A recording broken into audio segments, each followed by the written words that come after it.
fait, je vous présente aujourd'hui le travail qu'on a fait dans notre hôpital, donc l'hôpital de Monaco, Princesse Grace. C'est un parcours patient, c'est une éco-conception d'un parcours patient, et notre exemple, c'est la pose de chambre implantable destinée à la chimiothérapie pour nos patients.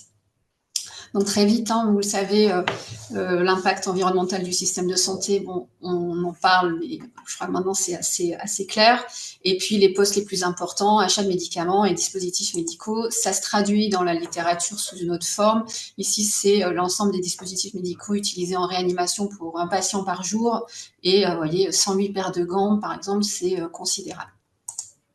Alors, donc cet article dont je vous parle, notre étude, elle a été publiée dans un beau journal, Anesthésie Analgésia, dernièrement. Elle est en open access, donc vous pouvez librement la lire, la télécharger, la partager, il n'y a pas de souci avec ça. Donc, je vous explique comment on en est arrivé là. Donc, la pose de DVI, donc ce qu'on appelle DVI, c'est dispositif veineux implantable, c'est la chimiothérapie, c'est les chambres de chimiothérapie. Parfois, on parle de porte à 4, chambre implantable, etc. Tout ça, c'est pareil. Donc, auparavant, chez nous, dans notre hôpital, c'était les chirurgiens qui les posaient, et on fait ça sous anesthésie légère, on appelle ça une sédation. Et puis au moment de la crise du Covid, en fait, on avait besoin de place au bloc opératoire, on a mis des patients de réanimation dans le bloc d'orthopédie, donc on cherchait un peu une nouvelle organisation, et l'équipe d'anesthésie s'est proposée de prendre en charge ce soin et de le réorganiser, d'utiliser une petite salle qui était peu utilisée par les autres chirurgiens pour dégager de la place dans notre salle. Donc en fait, on avait une page blanche, et on a un petit peu regardé dans notre éventail de thérapeutique et de possibilités ce qu'on pouvait utiliser. Et donc, notamment, on avait du personnel qui était déjà formé à l'hypnoanalgésie ou simplement à l'hypnose conversationnelle ou la communication thérapeutique. On s'est dit que, en fait, dans la plupart des établissements qui posaient beaucoup de chambres, c'était réalisé sous anesthésie locale, donc on était convaincus que c'était possible pour nous aussi. On s'est dit que l'hypnoanalgésie, c'était un plus pour nos patients, et en plus, ça nécessitait pas de consultation d'anesthésie, donc ça allait dégager de la place en consultation. Pareil, la procédure patient debout, on l'utilisait déjà, mais c'était l'opportunité de s'en saisir également sur ce soin. Et puis, voilà, pourquoi pas peut-être aborder ça aussi sous l'angle du développement durable, avec peut-être, il y avait des hypothèses qui ont jailli comme ça, peut-être qu'on aura besoin de moins de matériel, on a une procédure qui est moins invasive, puisque nous, les anesthésistes, on utilise ce qu'on appelle la procédure percutanée, c'est-à-dire à travers la peau, sous guidage échographique, contrairement à nos collègues chirurgiens qui vont ouvrir et disséquer jusqu'à la veine. Et puis on se dit, peut-être qu'hypnose, patient debout, ça peut renforcer les interactions sociales. Donc en fait, petit à petit, en fait, on se dit, mince, on est peut-être en train de faire de l'éco-conception des soins. Alors du coup, nos hypothèses de travail, notre hypothèse principale a été celle-ci. On s'est dit qu'on allait comparer notre proposition de prise en charge à celle qui était réalisée auparavant dans notre hôpital, sous les 3 angles du pilier du développement durable, 3 piliers du développement durable. Donc environnemental, donc comme je vous le disais, moins de matériel, on va peut-être aussi mieux trier les déchets, on regarde un peu l'aspect énergétique. Économique, pareil, moins de matériel, moins de personnel, un acte plus rapide, puisque moins invasif. Et puis du côté sociétal, le renforcement de la dimension humaine, des interactions sociales, et puis peut-être, pourquoi pas, on est un peu ambitieux, la QVT. Donc ça se traduit comme ça, c'est une étude qui est prospective observationnelle. Notre objectif principal, c'était d'établir l'impact environnemental potentiel de la pose de DVI, donc par voie percutanée sous hypnose, à partir de l'ACV simplifié de l'ensemble des dispositifs médicaux qu'on a utilisés. La même chose pour la technique qui était habituellement réalisée chez nous, donc par voie chirurgicale avec une sédation, et puis de comparer ces impacts environnementaux potentiels. Et puis on regarde des objectifs secondaires pour aller un peu plus loin. Donc l'aspect environnemental, on creuse un peu plus avec les déchets, les consommations énergétiques, les émissions de CO2 liées au transport des patients, mais aussi des dispositifs médicaux. Et pour l'impact économique, on s'intéresse au prix, au coût total de ces 2 soins. Et l'aspect sociétal, on s'est dit qu'on allait évaluer l'hypnose et puis la procédure patient debout. Donc c'est là que je te rejoins, Julien, c'est amusant, moi aussi, tu vois, j'ai la même représentation que toi. Donc environnement, notre méthode pour l'environnement, donc l'ACV simplifié des dispositifs médicaux, la quantité de déchets d'Astria et ASND, les consommations énergiques, je ne reviens pas dessus. Économique, on s'est intéressé au coût des dispositifs médicaux et au coût d'occupation des blocs, au coût de la masse salariale et au coût de stérilisation, on reviendra dessus. Et puis notre aspect social, qui est entre les deux. et qui prend le pas sur l'économie avec des questionnaires de satisfaction à destination des patients, mais également du personnel. Alors, pour l'analyse de la CV, on a utilisé le logiciel Equalizer 2.0 qui était disponible à l'époque gratuitement, ce qui est malheureusement plus le cas. En tout cas, c'est un logiciel qui s'appuie sur la méthode éco-indicateur 99, c'est-à-dire c'est un score d'impact multicritère. Et puis, il y a des pondérations, des calculs qui font qu'au final, on obtient un score unique d'impact environnemental pour chaque matériau. L'unité utilisée, c'est le point, ou plutôt le millipoint.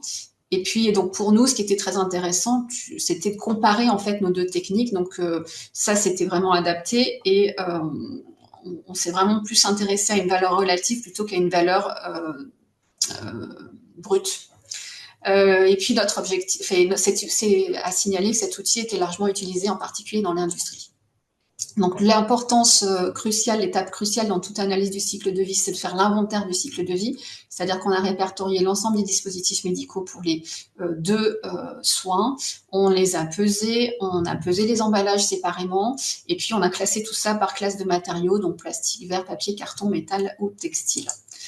On obtient des informations de composition des dispositifs médicaux à partir de ce qu'on appelle les fiches techniques qui sont à disposition dans votre service de pharmacie. Hein. C'est tout ce qui est fourni par les industriels.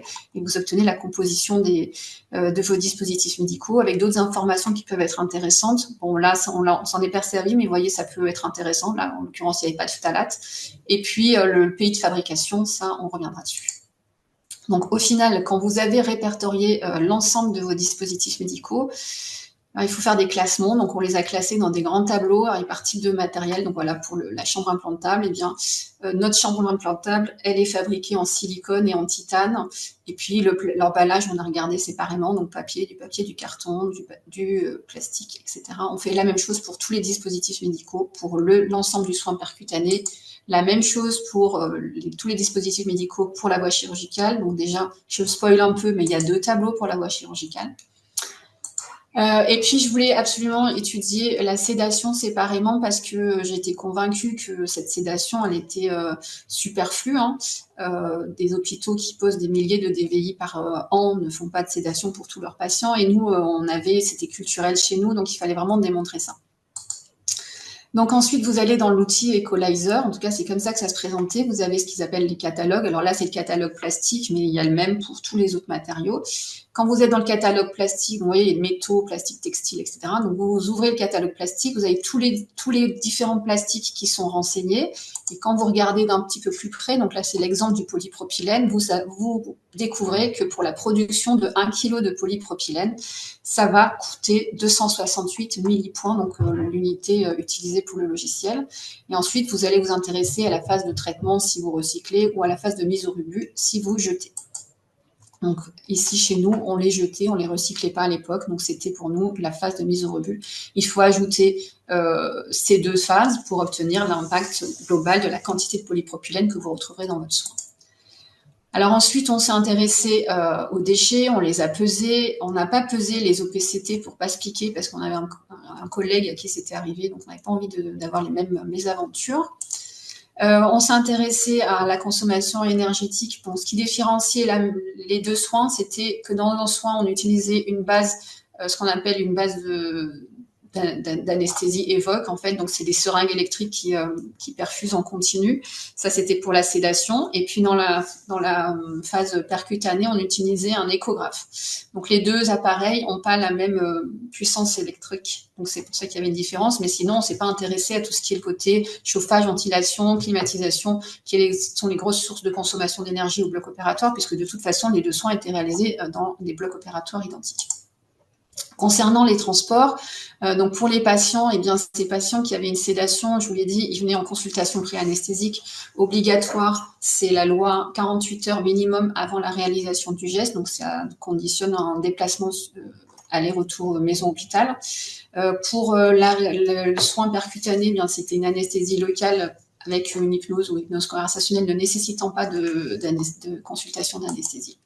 Pour les dispositifs médicaux, on a observé, je vous l'ai montré, la provenance des dispositifs médicaux qu'on utilisait. Ça, c'est renseigné dans la fiche de la pharmacie.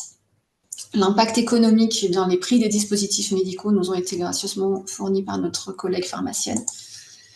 Et puis, on a également évalué les coûts d'utilisation du bloc opératoire en chronométrant pour notre soin percutané l'entrée-sortie salle de salle.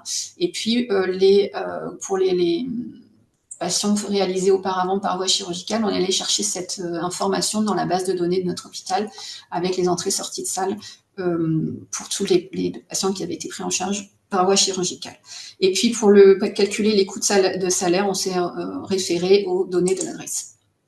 Les coûts de stérilisation, on a utilisé l'outil de l'ANAP et de l'AFS2S pour calculer les coûts de stérilisation. En gros, il faut savoir que plus vous stérilisez de matériel et plus ça coûte. C'est plutôt ça, c'est assez simple.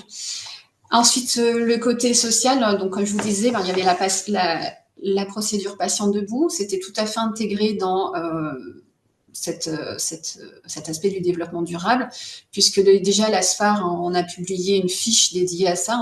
Donc le patient debout, c'est vraiment du développement durable. Plusieurs avantages intéressants, l'amélioration de la relation entre l'équipe soignante et le patient, la réduction de l'anxiété, l'amélioration des flux des patients entre leur chambre et le bloc opératoire, la réduction des troubles musculo-squelettiques pour le personnel qui manipule moins de brancards. Ça s'intègre aussi dans l'ARAC. Donc l'ARAC, c'est la réhabilitation améliorée après la chirurgie qui aussi s'intègre dans le développement durable. Donc pour ça, on a utilisé des questionnaires de satisfaction remis à notre patient en fin de geste et puis également un questionnaire d'évaluation auprès du personnel. Pour l'hypnose, même chose, c'est pas forcément très intuitif au départ, mais l'hypnose, c'est aussi du développement durable. Il y a plusieurs études qui ont démontré qu'on avait une réduction de consommation médicamenteuse, c'est très bien renseigné. Ça améliore la relation, également patient-soignant, ça renforce les stratégies de coping. Le coping, c'est la possibilité de réagir à des situations stressantes. C'est aussi de la RAC. Ça valorise le travail d'équipe, les compétences des personnels, donc ça c'est intéressant, et donc également des questionnaires de satisfaction dans ce sens. Donc voilà notre type de questionnaire qu'on a proposé à nos patients. Donc on évaluait la technique de pause, leur ressenti concernant l'accompagnement hypnotique, le fait de ne pas être agent, le fait de ne pas être perfusé, le fait de leur niveau d'anxiété au début, à la fin. Et puis pour la procédure patient debout, leur niveau global de satisfaction, est-ce qu'ils considéraient qu'on avait respecté leur pudeur, est-ce qu'ils seraient OK pour revenir à pied si ça se représentait, est-ce qu'ils ont eu peur de venir à pied, etc. Et puis j'attire votre attention, il y avait une case commentaire libre. On reviendra dessus. Ça, c'est le questionnaire à destination des professionnels. Donc, on évaluait également leur relation avec les patients. Est-ce qu'elle a changé? Est-ce que pour eux, si elle a changé, est-ce qu'elle est améliorée? Est-ce que ça permet de retrouver du sens à votre travail? Est-ce que vous considérez que ça peut améliorer votre qualité de vie, cette prise en charge? Quels sont les facteurs limitants? Alors, les résultats. Concernant l'impact environnemental, donc je vous l'ai dit, on a tout classé, tout renseigné dans Equalizer, on a fait des beaux tableaux, et donc ça donne ceci. Donc ça, c'est l'exemple pour la pose percutanée. Vous avez l'impact environnemental potentiel de la phase de production de tous les plastiques utilisés dans tous les dispositifs médicaux de cette pose percutanée. La phase de mise au rebut ici, vous les ajoutez, ça donne l'impact environnemental potentiel total de tous les plastiques utilisés pour ce soin. On a fait la même chose pour la voie chirurgicale, on a fait la même chose pour tous les différents matériaux, plastique, métal, textile, papier, carton, etc. Et donc, on ajoute tout ça, on obtient l'impact environnemental potentiel total pour les deux soins. Et ensuite, on rajoute celui de la sédation pour la voie chirurgicale. Et au final, on a un impact environnemental pour la voie percutanée réduit divisé par 5,5 ou un impact 5,5 fois plus important pour la voie chirurgicale. Ça dépend comment on veut voir les choses.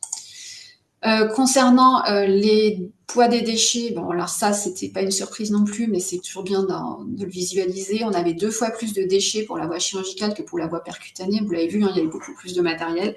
Pareil, les emballages, c'est quelque chose qui est connu, mais pareil, on l'a matérialisé. On avait 60% d'emballage pour la voie chirurgicale contre seulement 33% pour la voie percutanée. Les consommations énergétiques, on avait un soin qui durait 2 fois moins longtemps en moyenne que le soin auparavant tel qu'il était réalisé. On s'est référé aux données d'EDF pour calculer l'impact, la consommation énergétique de nos 2 dispositifs électriques différents dans les 2 soins, donc ce qu'on appelle la base priméa pour le soin avec la sédation ou l'échographe pour le soin avec la voie percutanée.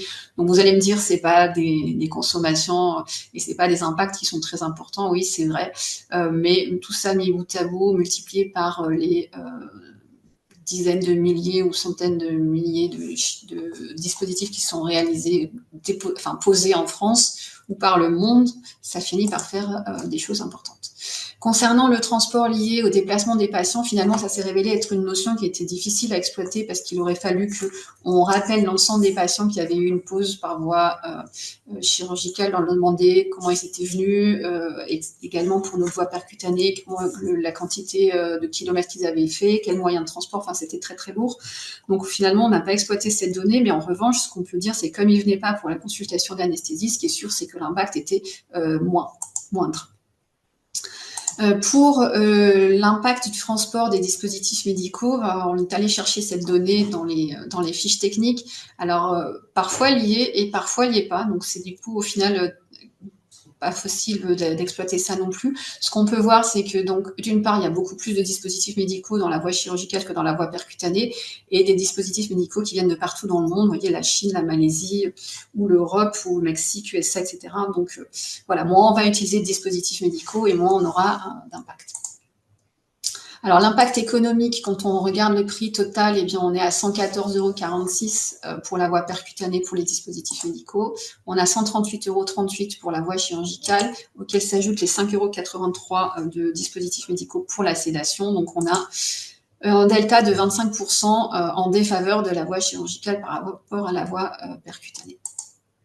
Pour les coûts d'occupation des blocs, donc je vous l'ai dit, on avait un temps réduit, divisé par 2 pour la voie percutanée.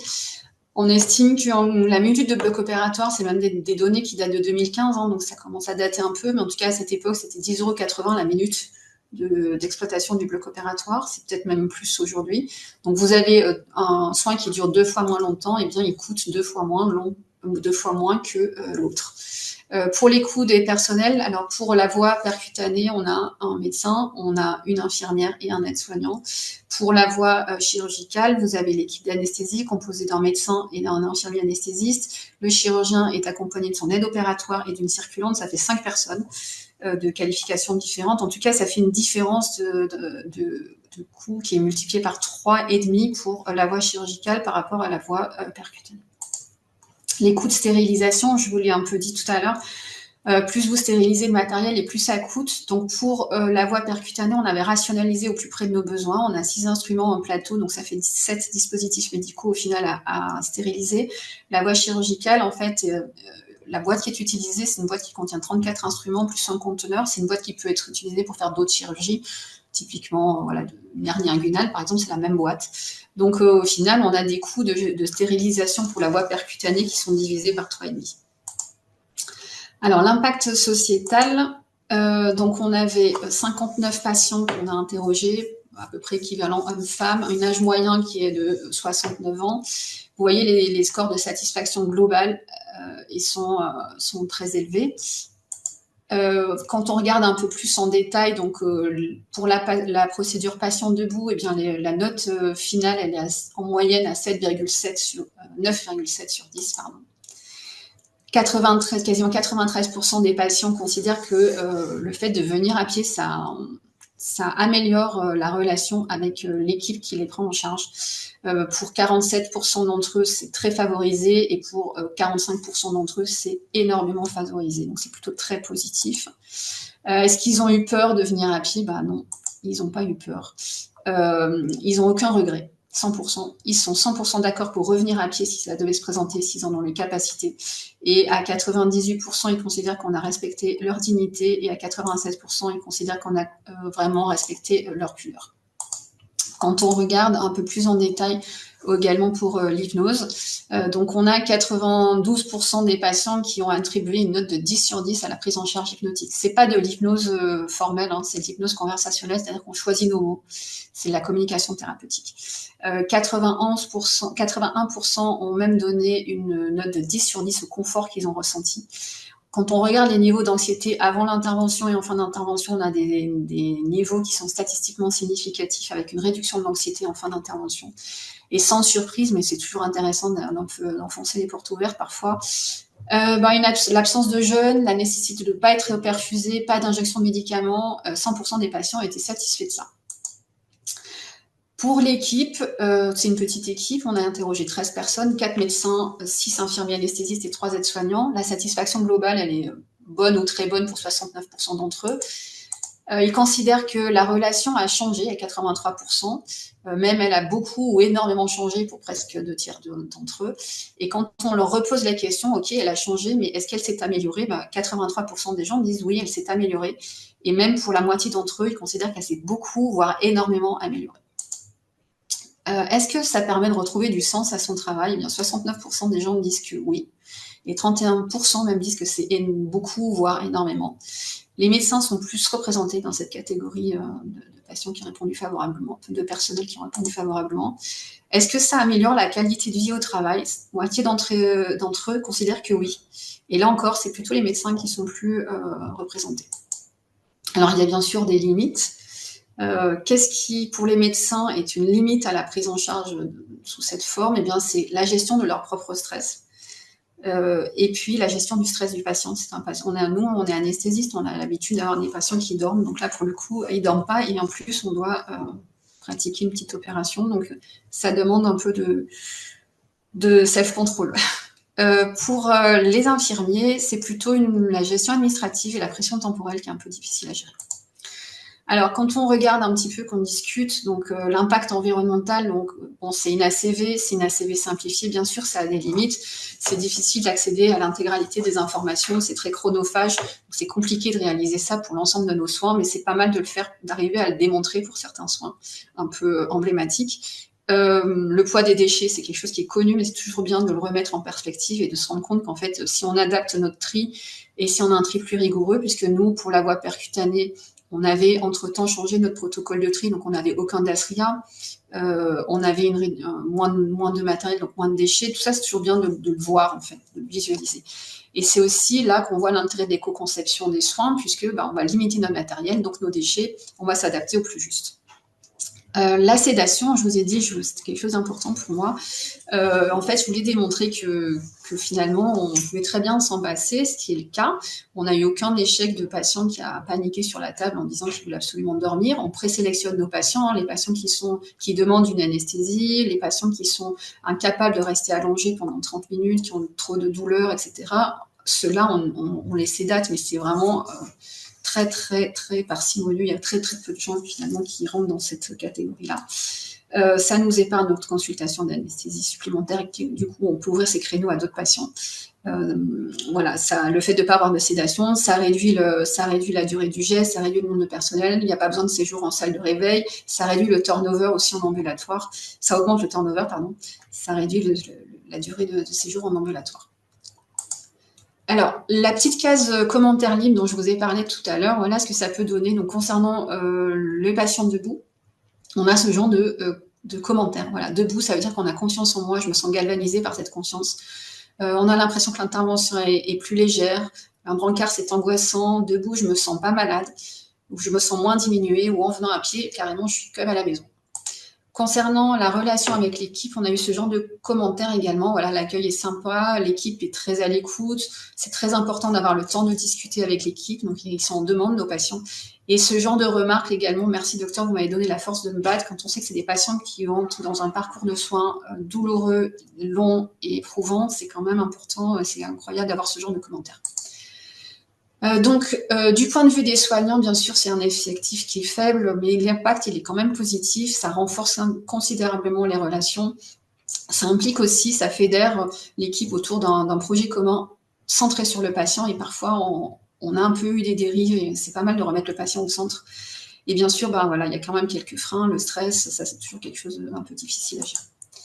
Alors, les messages importants, l'éco-conception, ça permet de se remettre en question, de remettre en question nos pratiques. C'est une façon nouvelle de voir ce qu'on fait. Hein. C'est souvent, en fait, une question de bon sens. Il faut un peu dédramatiser, je pense.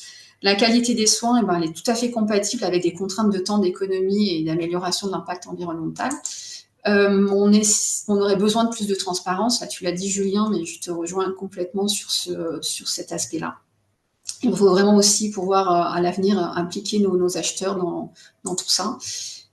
Quand on ne sait pas par où commencer, il y a peut-être des choses relativement plus faciles à mettre en place. Patient debout, c'est pas très compliqué. Hypnose, si vous avez des personnels formés, utilisez-les. Hein, ça, c'est des fois, on a peut-être un peu tendance à oublier. Et puis voilà, essayons de reproduire ça sur d'autres soins. En tout cas, voilà, vraiment mon vrai message, il est là, c'est qu'un soin plus écologique et plus économique, ça peut toujours être un soin de qualité. Et ça, je pense que c'est vraiment quelque chose qu'on doit garder en tête. Voilà. Et puis là, c'est un peu humour un peu caustique, mais j'aime bien cette image, je trouve qu'elle est assez parlante. Je vous remercie pour votre attention.